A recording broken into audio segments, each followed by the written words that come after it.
सध्या आपल्याबरोबर तुकाराम महाराजांच्या मुलींचे वंशज जे आहेत ते या वारीमध्ये सहभागी झालेले आहेत। आपल्याबरोबर त्या ताई आहेत। ताई, काय सांगाल तुम्ही, नेमकं काय तुमची वारीमध्ये काय अनुभव आहे आणि काय तुमची रूपरेषा काय नेमकं?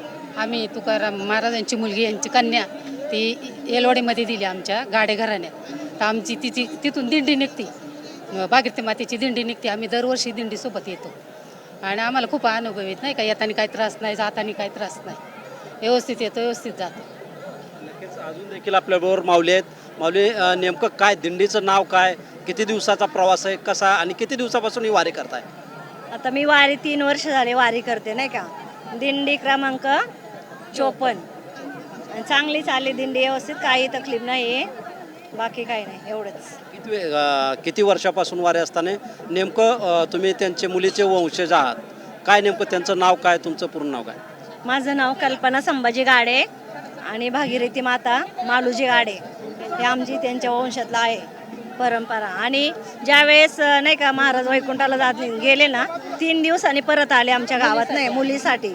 3 नाही का खूप धावा केला नाही का, भागीरथी तुका गेले गावा भागीरथी करती धावा, हे म्हणून त्यावेळेस त्यांनी ऐकलं तिचं गाणं। आणि मग ते हे असतं ना, तुकाराम बीज असते त्यावेळेस, मग आमच्या गावात सप्ताह भरतो मोठा, रंगपंचमीला मोठा सोहळा करतो, त्यावेळेस आम्ही खीर करतो नाही का, शेवाय, दूध शेवायची खीर। ज्यावेळेस भागीरथी तुकाराम महाराज आले ना, त्यावेळेस काहीच नसतं त्यावेळेस त्यांच्याकडं। मग ती म्हणते आता काय करायचं, इकडं तिकडं खूप फिरायला लागली।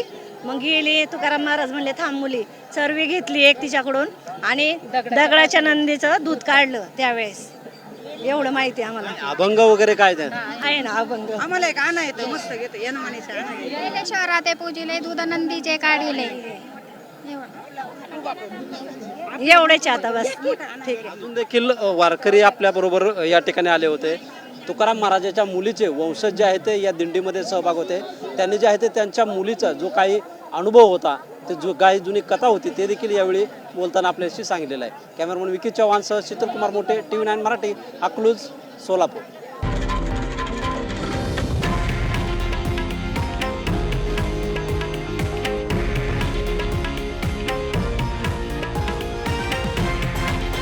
हे आहे देशातील नंबर 1 न्यूज नेटवर्क आणि आपण पाहत आहात TV9 मराठी, एकमेव।